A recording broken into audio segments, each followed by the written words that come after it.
Hey everybody, Miss Trish here with another episode of Coffee Chronicles. I've been doing my Zoom Coffee Chronicles lately because these ones seem to be more interesting. And today I have an interesting guest.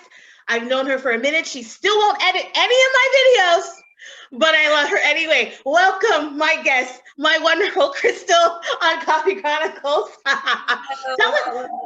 tell the people why you won't edit my video though. Let's start there. Editing is it's tiresome. It is a labor of love. And there's some days you're into it, some days you're just not. So that's why you won't do it, right? Because you're just not because you're just not into it no more. That's what it is. You know what? You have to be in a mood. And when you're in a mood with somebody else's and somebody else is depending on you, it's too It much. is tough. I gotta give you that. It totally is tough, and I 100% agree with you. But that's okay. 2021. One day. One day. One day, just not 2 days. So, so tell the people who you are, what you do, all that good old stuff. So my name is Crystal. I'm a community organizer and content creator. So I work doing stuff in the mental health field as well as with families. And I make videos on the internet. Nice. Videos about what though? I cover lifestyle, so I'd say mostly about my mental health. Okay, great. All of in my business, but Nice. also I make rants about things going on in the world, and sometimes I paint Hey, random things, anything that's going on. anything that's going on you talk about, and that's good because you're sharing your truth and things like that. So we're going to jump right in. So we do follow each other on social media, and I don't remember how many weeks ago it was, but I did see a post where you got rejected by a doctor or a nurse or whoever it was because they said that when you described your symptoms you were too intellectual.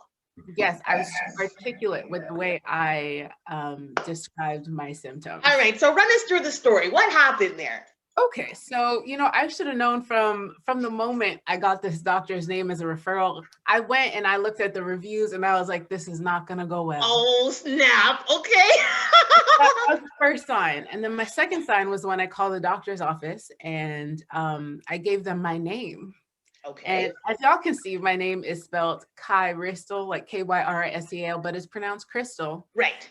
And the secretary, who now I believe was the doctor the whole time, the secretary was like, if your name is Crystal, why is it spelled like this?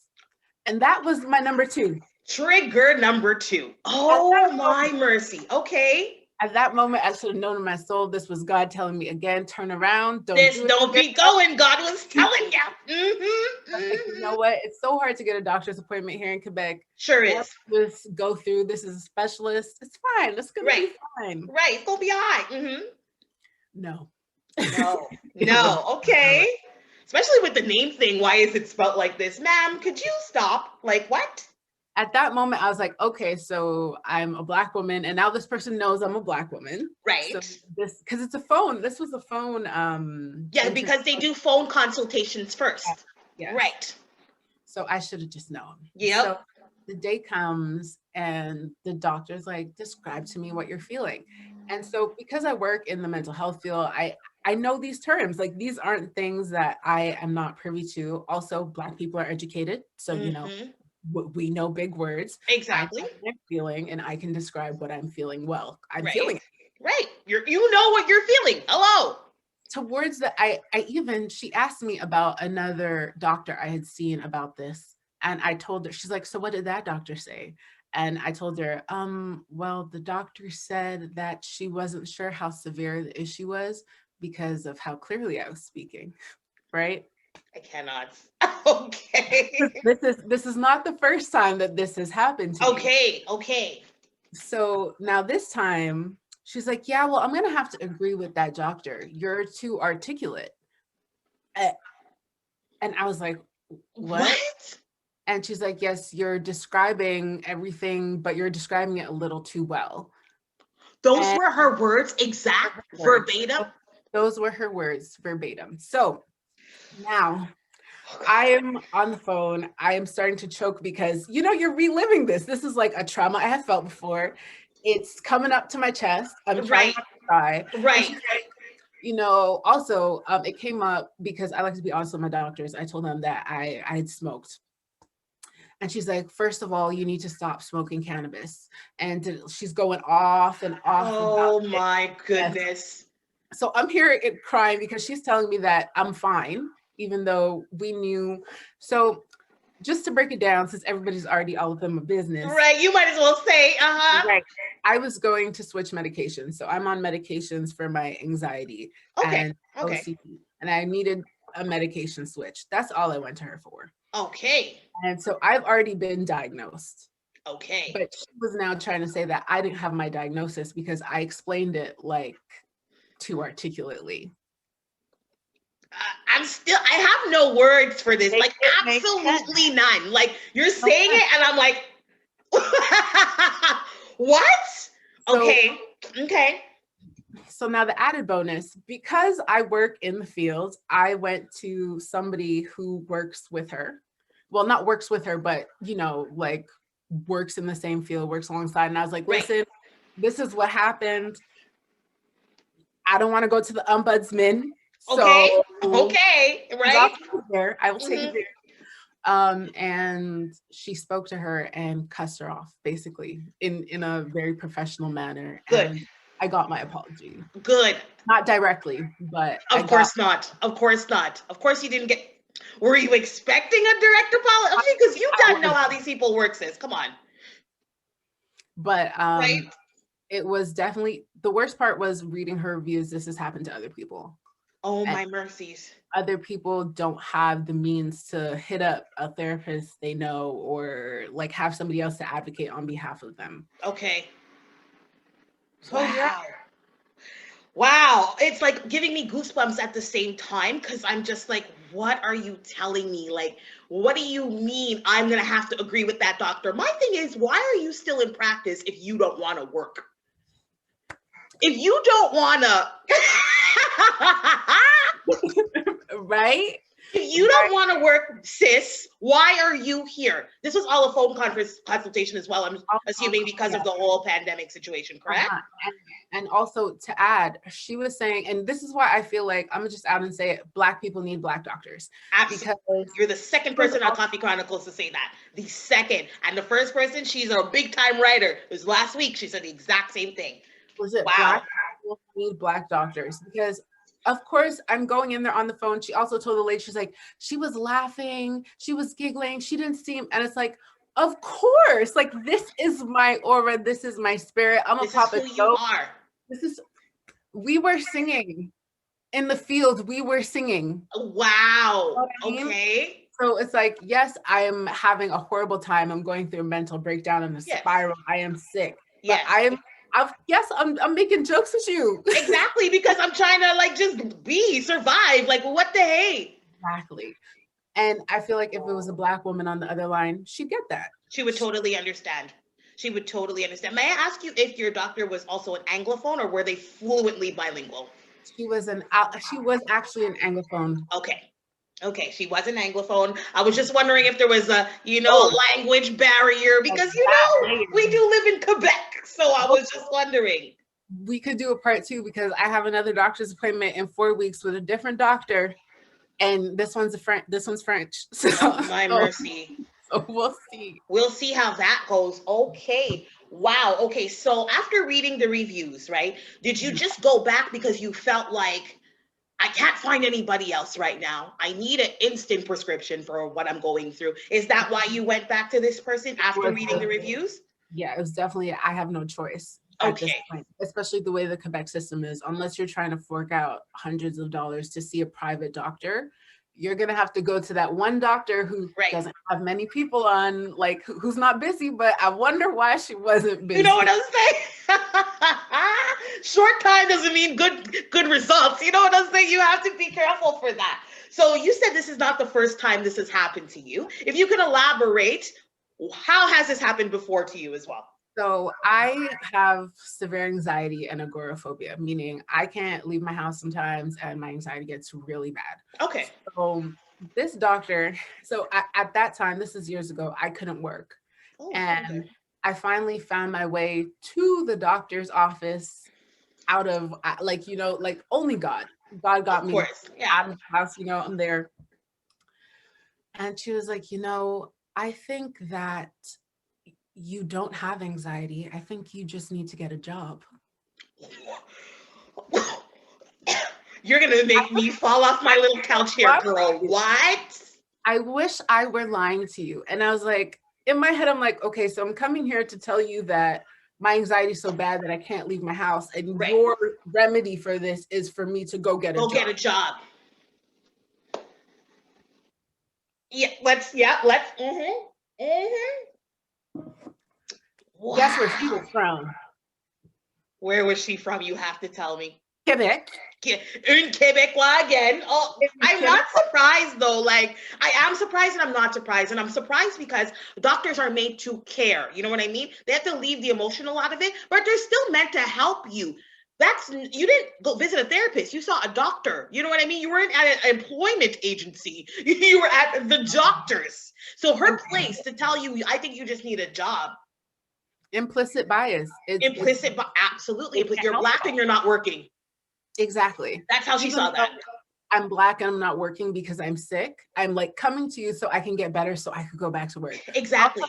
Nobody who is depressed enjoys being depressed. Like, no. Nobody enjoys not doing, especially, and again, cultural thing. Of course, there are some people, but in our culture, it's a hustle culture. You don't feel good about yourself not doing anything. Exactly. That's it. You can't just sit down. Sitting down, it feels awkward to be not doing anything, not pursuing anything. It really does feel awkward to me. So I hear you on that.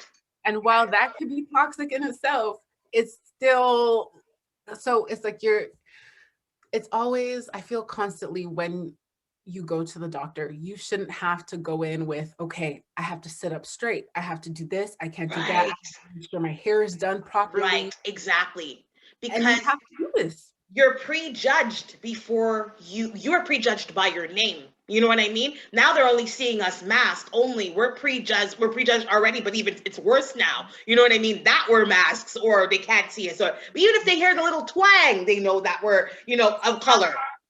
You were like, hi, putting your voice up. Exactly. You have to change your voice. And it's like, we shouldn't have to do that. We have health cards. I'm sorry. Especially not in a doctor setting, especially not when it comes to my health and the fact that this can kill me. Like, you know what I'm saying? And then on top of that, you want to sprinkle some language discrimination. It's like, it's just like that. It's not. And the language thing is absolutely not necessary. And I'm going to share one of my experiences with you that happened to me earlier when we were a little bit freer in the summertime. So I have fibroids, which I'm getting looked after and things like that. So when you do the check for fibroids, they definitely check your blood pressure, they check your iron levels, they check everything to see if they can go ahead with the procedure or if they need to put you on pills. So I checked the fibroids. We did a little bit of a procedure, nothing heavy, nothing crazy. So months later, so this happened in May, okay? Months later, which is August, they call me back and they're like, you didn't take your blood test. You have to go take your blood test for iron. I said, well, what are you guys talking about? I don't understand. Nobody called me for iron. You guys called me for my fibroid. So I go there now. She's like, you need to come and get the recommendation so that we could check your iron because your iron is really low. Now the doctor's getting pissed at me because now it's August and I had this done in May.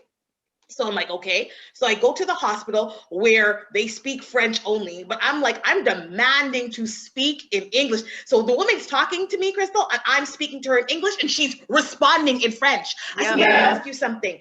Can you speak English to me? Because I know you can because you spoke to me during my procedure in English.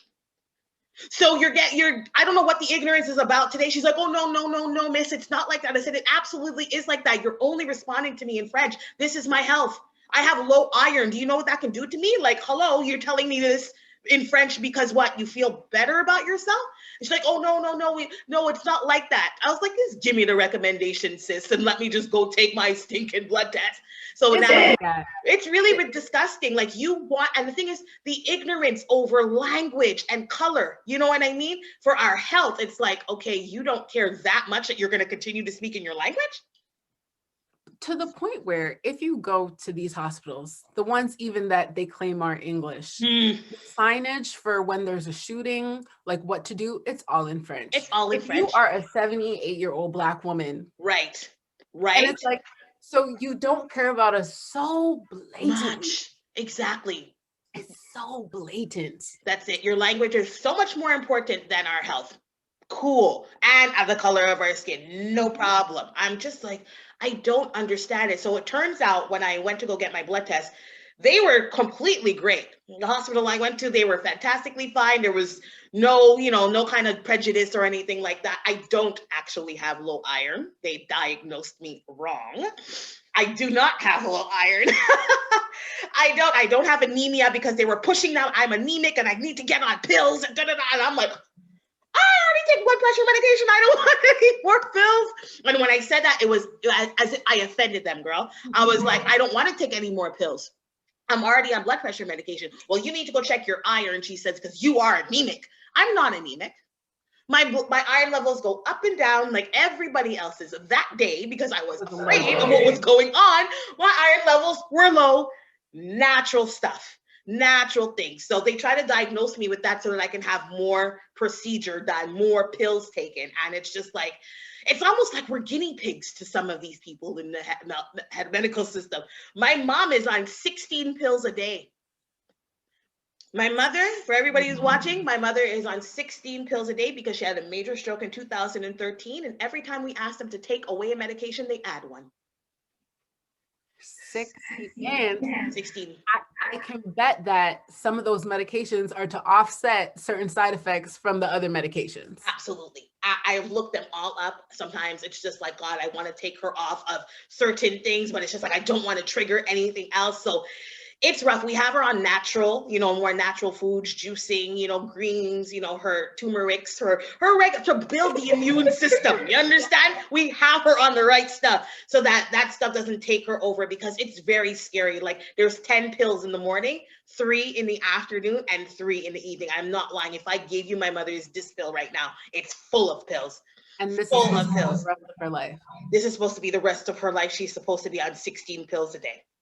And it's very sad to watch. I mean, she's recovered a lot from her stroke. Like, she doesn't walk, whatever. She has the ability to walk, but it's because she hasn't used that muscle in so long that it's stopped for a while. We can restore it if she wants to. You know what I mean? But also, in her case, the physiotherapist also stopped working on her. She said, "We only go to a certain extent. Rest is up to you guys." When I had my knee surgery, mind you, I didn't get into physio till like a year after because, and that's a whole nother story in of itself. And then they were like, well, I mean, you can keep coming. We can keep icing it and putting tape on it, but. Ice and tape. Ice and tape. Ice and tape. Look how they treat us, girl. Ice and tape.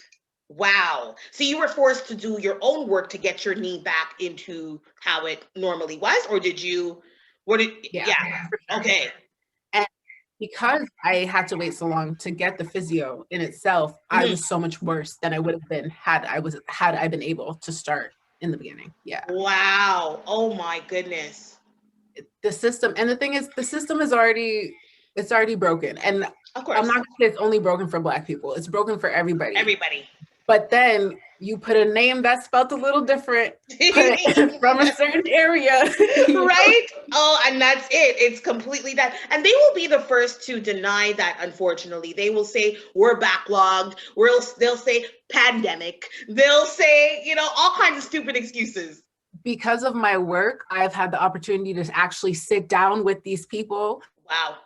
Face to face, talk to them. I've sat with the ombudsman's representative. Good. And like, it's so high. The systemic racism, it starts from so high. They don't take race-based statistics, and their reasoning for not taking race-based statistics is because they don't want race to be involved when they solve your problem. But the truth is, if they took race-based statistics, they'd see that most of the people complaining are Black people, are brown people, people of color, Quebecois people. That's correct. But they don't want to touch those. Wow. So if you don't put that you are Black and you feel discriminated against, this is for the viewers. If you don't put that you're Black and feeling discriminated against when you go to the ombudsman, which I totally, any little thing that you Yes. feel, Yes. write that letter to the ombudsman. That's right. And it's not easy. You have to search through their site and go through pages, and Right. it's like hectic, Mm-hmm. but it's worth it to do it because they want to say that this doesn't happen. Like, this is what they're saying at the top. It's not happening. We don't see it. It So totally does make them happen. see it. It's totally, It totally does happen.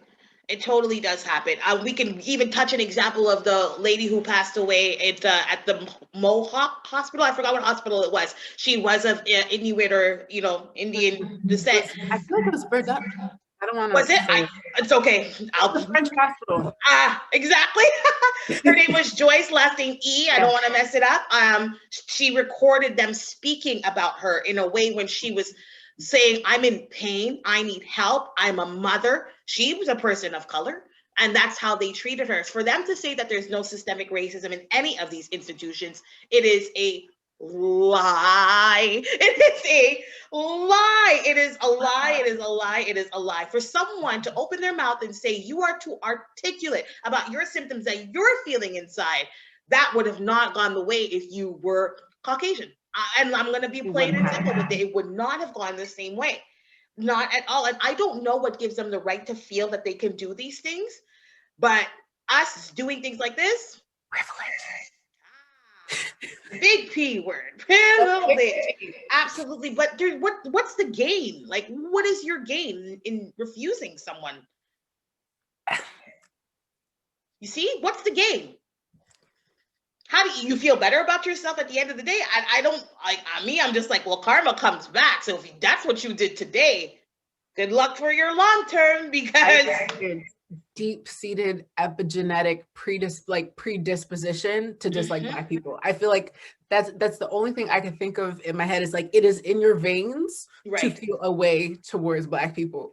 Because especially you took the Hippocratic oath, like you took an oath to protect people. Exactly. But if these people are a little too dark, right, then they don't they're automatically dismissed. They're automatically dismissed. I'm going to elaborate on something else. We didn't discuss this, but I'm sure you can touch it. I'm doing something later, and I'm hoping that you can help me with this as well. It's called being a Black woman in the office. Okay. And I also feel that's another place where we're also not protected. It's also where we are judged before we walk into the room. It's also where we feel like we need to stay later at work because we want to be measured up. We don't want to be classified as lazy or anything like that. Have you, in your professional experience, faced anything of that nature? So I've been blessed for the last few years to work for a Black organization, ACDPN. Shout them out. All right. Right. So I don't get the sprinkle of microaggressions with my day. However, before that, good. Immediately, like it's like you walk in and it's a thing. Like you feel it as soon as you walk in. I was hard to work with. I was working at this place for a month. I was quiet. I did my job. Like I was here to work. Mm-hmm. She doesn't work fast enough. She's to herself too much. She's not trying to integrate with us. Oh, she gives me attitude when she talks back. And mind you, these are complaints that aren't coming from the boss. These are complaints coming from my peers. Okay. And it's like me sitting here minding my business, eating my sandwich. Is the problem, like, because I don't want to talk to you guys about what y'all did last night and what was going on. I'm not trying, because I came here to make my dough and leave. Where the money resides. That's where the money resides. It's literally what it was. It turned into I have an attitude problem. Oh my gosh. I quit. I was like, I'm not doing what? I don't blame you. I almost feel like, as being especially a Black woman, Black men get it too, but I can only speak for us. I also feel like we, as you said, they said that you don't interact with your other peers. Why is it that you guys feel that we always need to entertain? We are not clowns. We don't need to entertain all the time. What is that? What is that about? I don't understand. I had a situation where I worked with someone who I didn't need her help. And every time I would go to human resources, they would dismiss me because I look like the aggressor. Mm-hmm. I was not the aggressor, but because I complained about it, I was now difficult to work with. She wasn't doing anything wrong, this and that. And I was just like, when the pandemic hit, unfortunately, that job was gone, and I didn't regret it at all, not one bit, because no one heard me because of the color of my skin, because of the way I look, my stature. And when I was quiet, Trish, what's wrong? Are you okay? Like, yeah, I'm good. Like, I don't want to speak every day. Like, You can't be sad. You can't be happy. You can't Right. be angry. You can't be quiet. Right. And it's just like, obviously you don't want, there's nothing I could do. It messes with your brain. You lose every time. You can't be anything. It's a double-edged sword. It's a double-edged sword. And let's touch a little bit on our hair. Like you, before I like that's another thing. Oh my God, you changed your hair, you cut your hair. Can I touch it? No, you cannot. I went and got locks. Yes, you did. Yeah, you didn't have these before, but they look amazing. Thank you. And now I'm like, in the case that I were to ever leave working for the Black community, yes, this is going to be a thing. This will definitely be a thing. And you'll be questioned about it for a long time. You'll be judged on it as well. You know what I mean? For a very long time. And it's just like, my goodness, leave me alone. I'm just here to work like everybody else. And it's not fair that we are so judged as soon as we walk into an office. It's not fair that we feel like we have to work harder. It's not fair to us. And it's just like, when will that stop? So for me, it's like, I'm an entrepreneur, forget it. I'm not doing this anymore. Nobody's office where I feel uncomfortable and I don't feel protected. That's another thing. You know, I don't feel, and I don't know about you, but I don't feel protected anywhere. I don't even feel protected by the police. Do you? Girl.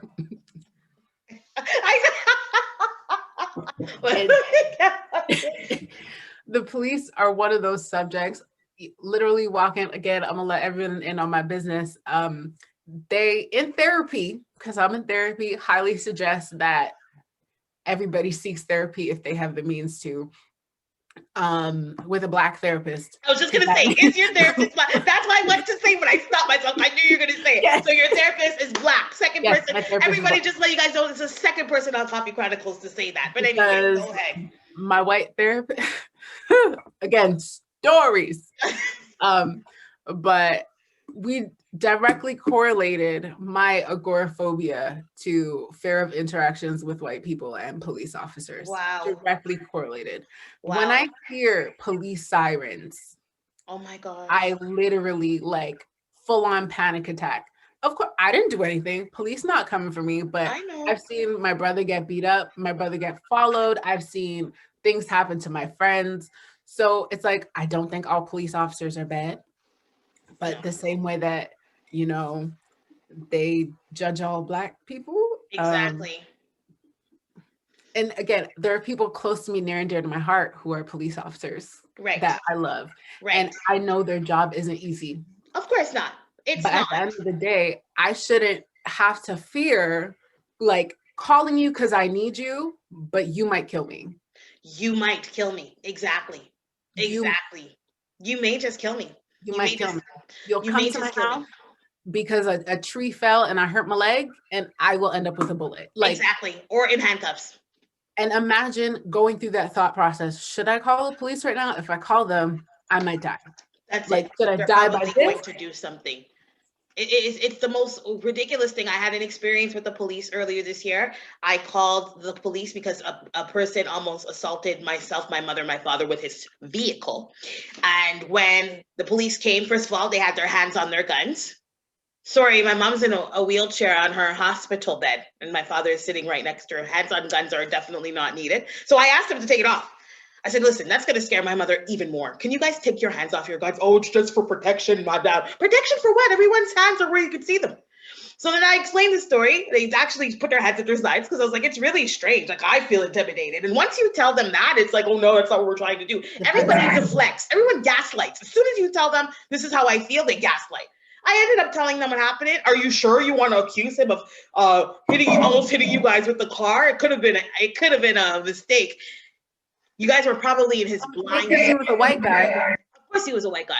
Yeah. It could have been an error. It could have been a mistake. You guys could have been in his blind spot. When I explained to them exactly how this car was coming barreling down at my parents and I, they said it could have been a mistake. To accuse him of bodily harm with a vehicle is going to take a long time, miss. Make sure it's what you want to do. They did. And you see that little make sure it's what you want to do? Make sure it's what you want to do. It's I've almost like an underlying down, threat, like make sure this is what you want to do because you're going to be suffering with it for a very long time. I've sat down with police officers after the discrimination thing, sat down with the corp constable. And when I told him straight up what I was telling you,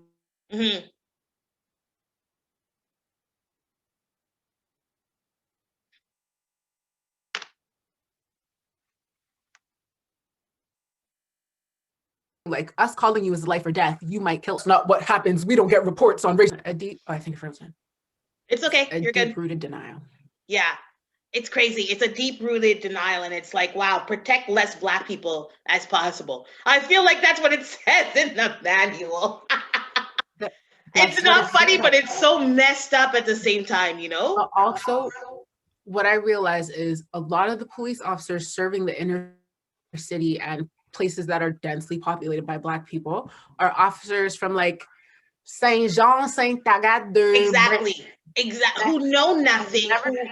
They're not involved. They don't know anything. They just go by the code, quote unquote, and that's it. They have no interest in actually even involving themselves with Black folks or anything like that. They want to know nothing about our culture, anything like that. So why are you putting these Saint Jean du Lac people all the way over here in Montreal? It's just the mentality. Like, why are they in the hood? Why are they here? We are like, multicultural around here. Like, why are they even here? And that's, again, another thing. We need more Black folk, melanated folk in the community to actually be police officers. But sometimes they don't even freaking help, sadly. And the thing is, they blame the Black community for not wanting to be police officers. Like, they put the shift on, well, you guys don't apply, so we don't hire you. And it's like, first of all, I'm sure if we looked at the stats, you saw the name Shaquan and decided that he was not going to. Yeah, he Black, so no, exactly. I don't think that's true. And two, you can't blame a community for feeling so fearful of you that they don't want to join. Exactly. They see what you do. They do. Like, from the time we are children, like, this happens when we are like babies. When we're young, exactly. So we know what it's like. So we know that you guys also reject us. And for our head man to turn around and say, well, there's no systemic racism. I have no idea what you guys are talking about. For him to open his mouth and say that, I'm just like, where does this man live though? Like, what? In one of the Lac de Richelieu, like in one of the places that have nothing to do with us at all. And it is the saddest reality. And I think that we can bring change. On a positive note, I totally think that we can bring change. We really do have to work together. It's as cliche as it sounds. We really do have to work together. And I think also too, in our community, there's certain things we also need to stop doing, right? Pitting each other against ourselves. You know what I mean? Light skin, dark skin. The French, the English, like in Montreal, right? All that stuff. And I'm going to elaborate on something else that I've also experienced as a Black woman to Black woman. I have actually experienced other Black women policing my hair. And I'm not talking bad about any Black women, period. I'm just stating facts. This has happened. And I think as a community, as women, especially women, empowering women even more now, since the pandemic and things were growing in certain ways, we need to stop doing that. That's one of the things we definitely need to stop doing, because if you do something with what's on your head and I do something with what's on my head, why would you need to comment on what I don't? I'm really lost. And I see it all the time. And I'm just like, but why though? What's the problem? It doesn't mean I don't love myself because I wear a weave. I have my hair braided under this because it's wintertime. I know the texture of my hair and what it needs to do. Have you ever faced that as being you? I think that self-hate runs really, really deep within our community. Girl. Again, Hmm. colonization and colonialism, and how much we want to. Okay, so Blackness isn't a monolith, right? You're Right. gonna have your Black girl with the perm, you're gonna have your Black girl with the weave, and you're gonna have the Black girl with the dreads, and the Black girl who's natural that thinks dreads are of the devil, you know? And the thing is, all of these little constructs of like what's good and what's bad, who it come from? Because Thank you.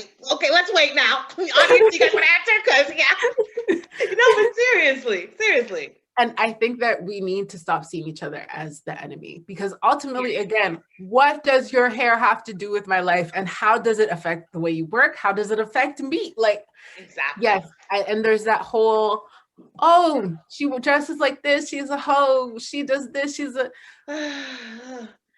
We need to stop that. We need to stop that. Like that's what, like, honestly, us judging each other for doing different things. It's like that's why we can't come together, because we do different things. And it's just like if we adopt the concept of live and let live, we could totally just be one and move forward. You know what I mean? Like I made this quote on my Instagram today, and if you go check it out, it basically says, the way to be peaceful in life is live and let live, and let people live how they want to live, as long as you're respecting everybody and you're not hurting anybody, and mind your business. Mind, literally, mind your business. And I put a kissy face at the end, because I feel like we've gotten into this I'm right, you're wrong situation now. And it's like, wait a minute. Whoa, nobody's right. We all do what's right for us. You know what I mean? Nobody is like, right. That's how I adopt my life, because it makes me at peace. I don't care what you do. I'm still eating. You know what I mean? I'm still going to do my Coffee Chronicles. So for me, it's like, I understand everyone's trying to like discover like different things, and, touch on the ancestors, and, be woke and all that stuff. But woke doesn't mean right. Woke doesn't mean righteousness. And woke doesn't mean pointing out people's flaws, period. And It does not mean that. Pardon? there's a lot of toxicity in the way we police Blackness for ourselves. Like Yes. the way Black has to be this one thing. And it's like, now I had my moment of power to the people, super wokeness. Okay. And then I had to like reel it back in, because I was like, You gotta come back down. right. Because you do get here with it. And I was like that too at some point. Here, sis. Everyone has their fear. And Right. I'm like, okay, but you can also live that way, still be Black, still be living for the cause. You don't have to be a certain thing to love Black people, care about Black people. And again, it's the patriarchy and colonialism. Colonialism, you know what I'm saying? And this is why, for myself, like, another thing that I don't do is I don't place labels on anything when it comes to me. I'll label myself certain things, like, if I ever get married, I'll be a wife and all that stuff. But what I'm saying is, like, I don't do religion labels, or I don't do dietary labels. And the reason why is because I feel that those types of labels, unfortunately, bring restriction. I do not want to be restricted in my life. I want to be able to be free and just do what works for me. Again, and I'm not saying there's anybody wrong with anybody labeling themselves, but I do think that sometimes it comes with the element of, well, you shouldn't do this because you're a pescatarian. Why are you having a piece of chicken? Like, you understand what I'm gelatin in that candy. That's what I'm saying. That's why I don't do dietary labels. And I'm just wondering, like, for you, I don't know if you label yourself anything, but have you ever faced someone who says, well, you have dreads, you shouldn't be smoking weed, or you shouldn't be, what I'm saying, like anything of that nature? Honestly, I'd say the first thing that comes to my head is the plus size community, actually. Oh. I don't know if we want to go there. Talk about it. No, we're on Coffee Chronicles. Talk about anything, since it's a whole bunch of coffee we having today. Go on. I think when I was at my heaviest weight, I was 300 pounds. Okay. And I was like, it was like starting to hurt. Okay. And I was like, okay, I want to get in better shape. I want to be healthier for myself, because if you feel healthy at whatever weight you are, right? Once again. Mm-hmm. But I didn't. And when I started like losing weight, it became a a problem almost with my community friends. It was like, you can't be body positive and be losing weight. You can't be this and you can't be that. If yes, it became a thing. And my face exactly. And I'm like, let me come close. What? it's What? always people there's always people who want to police the thing, right? Right. There's people who want to be the leader, there's people who want to make the rules for the thing. Yeah. And It's like, once you label, like you were saying, once you label yourself, you have to fit the certain into list. those, yeah, under those labels. There's tabs under those labels. And it's Hello. tough because why can't I say I'm body neutral and everybody should love the body that they have and like rock with it when they Call it can? a day. But it's a problem because I was saying that and I was losing weight. You were getting backlash for losing weight. That is the weirdest thing I think I've ever heard in my life. If you get on, there's a Recording. It's recording. There you go. Hey, everybody, Miss Trish here again, because Zoom decided to cut off our awesome conversation because we were getting into some meat. But I'm not going to waste more time introducing myself. Crystal, we're going to go back to you. You were talking about being shamed by the plus size community for losing weight and doing what was good for you. Let's go. Let's talk about that. Yes. Like we were saying earlier, we had, our little tea time.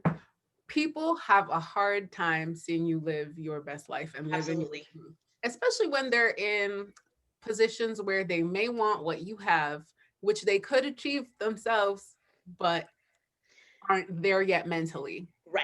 Right. And it all starts with self. You have to believe in yourself first. I think that's what it comes down to, believing in yourself and not relying on anybody else to get you to carry to where you want to be. You have to start with you, and then you can hire and fire as you go along. I'm not saying, you know what I mean? You don't have to have a team, but what I am saying is you have to believe in yourself and know to do your own thing and then push forward, right? So how did it make you feel when the plus size community came after you for losing the weight? It made no sense to me because right? when people they try to what is the word? They try to discredit what you are doing for the community because how you do it doesn't align with how they want to see it done. Wow. While they're not doing it themselves. Well, right? they're not doing it. Exactly. And what were some of the comments you were receiving when this happened? Oh, like how could you support plus size people and how could you support the plus size community? How could you call yourself plus size if you're out here trying to gain weight? If you're telling people, mind you, I never told anyone they needed to lose weight. I never told anyone this is what they I know you didn't. I watched you. I know you didn't. Here's what you did. You showed up on Instagram one day and you said, bam, hello, this is the new me. And if you don't like it, so what? You know what I mean? You did a dope photo shoot. I remember that day. I was like, oh, I hearted it very, very much because I was like, I was so happy for you because I know losing weight is not an easy thing. It takes time. Right. You do it at your pace and things like that. But I was very happy for you. But to know when you told me that just now that you were shamed, that actually hurt me. There was a lot of projection. It was, and it took me a while to realize that it wasn't a me thing. Like I wasn't doing anything wrong by doing what I needed to do. Absolutely. They couldn't handle seeing it because whatever was going on with them on the inside. Right. And then at that point, you do notice that it's more about them than it is about you, right? Were there people that were close to you who were giving you this kind of unfortunate negative feedback? Oh. Yes. And I also found that it was all of a sudden they'd see me doing me and somehow it became oh, well, we don't all have to do that. We don't. And I was like, I'm just here eating my kale. You can eat it's amazing. I didn't say anything. Somehow you have to eat kale. Somehow me living the lifestyle became an attack on their them. Yes. Wow.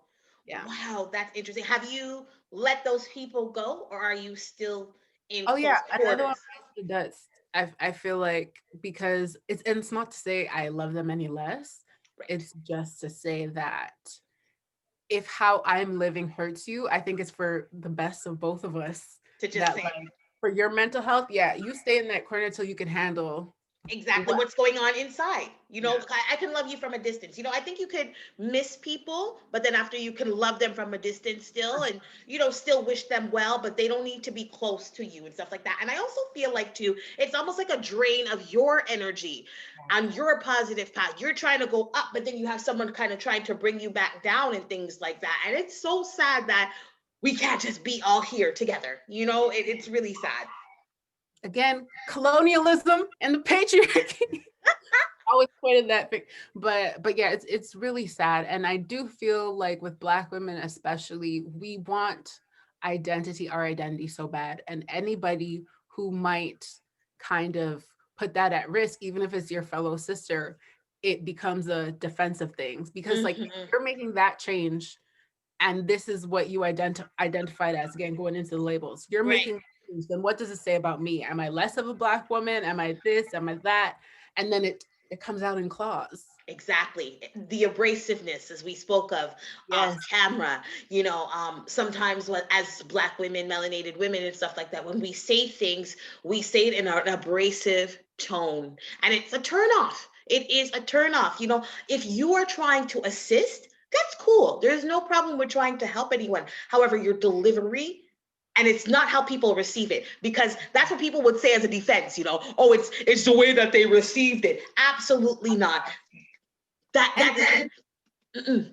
Say what and the you're gonna place say. it comes from, like you can tell when someone's saying something out of love, out of wanting to educate you, out of wanting to teach you, and when they're saying it out of frustration, out of just ruined it.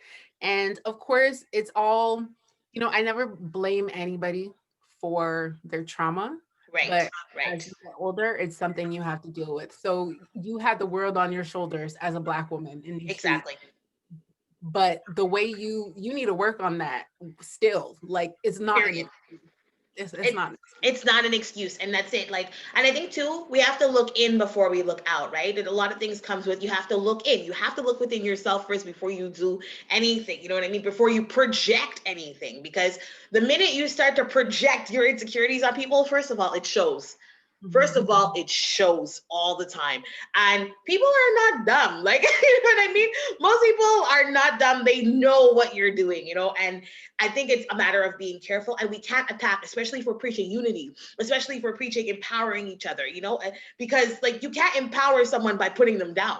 It just Right. doesn't make sense at all. You can't preach peace. You can't preach love even, because nowhere in the whole love definition does it say you put someone down. You know what I mean? Like and that's another thing. And those are words and things that we need to explore before we start saying them and doing different things. It's just like it's opposite, unfortunately, so what's next for you? 2021. We are 2021 on Friday. Okay, it's December 28th today. What's going on in 2021 for my dear Crystal? It's odd. Last year I got a planner. I had plans. I was ready. I was going to conquer this year. And I feel like what I've learned this year is, you have the vision, but God has a plan in a sense. Like, so Okay. I see where I want to be. I know what the end goal is. How I'm gonna get there, I don't know. Right? All right. Because thing is, I even was so bold to create platters. We know that I do that stuff. I'm the mistress of the create of planets. I created platters. 2020 is gonna be your year. I was preaching it all in my post. And then 2020 happened. And I was like, oh snappities. That's why my platter sales are low. You know? There's nothing to plan. There was nothing to plan. But There was nothing. I think I want to, of course, well, first things first, overcome this whole mental health issues. Like it's Right. been really bad. Right. Um, and I think as an advocate, I need to get over being fearful of speaking about it, because especially in the Black community and the stigmas attached to it. So I'm gonna make a lot more mental health centered content. Good. Good. And also, I think just art. I'm getting older now, so You're not old. Stop. I know I'm not old. You're not older than me. That's for sure. That is true. You're not older than me. But So when you met me, I want to say this was like 5 years ago. exactly. 4 or 5 years ago. So I was I think like it was 4 or 5. 22, 23, and I'm like 27 Okay, now. so 5 years ago I was 30. So that makes me 35 now. Hello. I'm It's still a fine. baby, but like there's so much more I want to learn, and I want to just live more freely. Like I I want to hear go you, online and not worry that I don't have concealer on. Like I want to put it out. sis. Somebody said something. It was Evelyn from the internet, and she's like, "Don't be afraid of looking stupid, especially online," because I think Right. I get in my head a lot. I don't know about you, but I am in my head all the time. Should I post this? Should I not post this? Oh, people aren't going to like that. So I don't want to. And I think my goal is not to be scared of looking stupid Okay, because that's what I'm going to give you advice because I really do appreciate you and I think you're an awesome person. But honestly, you just need to know that people are always going to have something to say, right? As we just talked about, right? You know what journey and path that you're on, right? So it doesn't matter what everybody else thinks. You post whatever you want, and then you know what? If you don't like it, you can delete it. It's right. as really as simple as that. If you're like, oh, snappity do this, and even if people comment and like it and all that stuff, you're like, oh, it's doing good, but I still feel uncomfortable about it, take it down. It is as simple as that, because I think that in your situation you're also dealing with your own stuff, so you don't need more negatives. You really don't. Even if it's your own mind, you don't need more negatives, and it takes time. You're working on it already, and I think that healing is an ongoing journey. It doesn't, some days are up, some days are down, some days are left, some days are right, but it's your journey. You know what I'm saying? And you're doing what's best for you, and keep doing what's best for you, and for the Black mental health community, because we do need more of that. We need to be more open, like, and not be scared of being more open, but then not be abrasive and attacking either. There's levels to it. But I think you're doing an awesome job, and I think your 2021 is gonna be, you're gonna be freer. The wine line. Thank Okay. you. Y'all better get some Miss Trisha's wine in February. Okay, y'all better get the Mistress Moscato in February. It's coming back out, but I'm also coming out with a Merlot actually too. So there's more. Yeah, there's more coming, because I decided I drink wine. I'm drinking wine in my cup right now. It's actually my wine. I'm not gonna lie. There's no tea in there. But I also want to come out with a tea. There's so many things that I really want to do for myself, and I decided that I'm going to just keep going. I'm going to keep going further and further and further, and I'll learn along the way. I had said this in my post last week. I said, listen, if I make mistakes, I'll learn from those mistakes. I wrote a book. I had mistakes in that book. It was a fictional book, when I had mistakes. I had to go back and do it 4 or 5 times, and people still found mistakes, but I'm learning as I go along. I think that shouldn't stop anybody. Errors. I think we're afraid a lot of errors and stuff like that. I'm not afraid of that stuff, to be honest with you. I like to learn from my errors. So I feel like in the moment, I'm always like, but the lesson is yeah. always dope. Like, you know what? Lesson. I get it. I see it. I see it. I get it. I see it. So that was like 2020 for me. You know what I mean? And I live in the present, and I just keep going. You know what I'm saying? I don't live in the past. I don't do that stuff. I made mistakes. I learned from them, and that's cool. But I don't really think that anything is even a loss anymore. I'm not sure if that was 2020 for you. Like you said, everything for me for 2020 has been a lesson. Let me tell you. Right. I'd say there's been so much good and so much bad, like at the same time. I Right. wouldn't call it a loss. I'm Hey, sure there was some trauma that, my therapist girl, off cam. for. But I feel like ultimately this was one of those, like, those a training session. Right? Keep your arms up. Exactly. Right.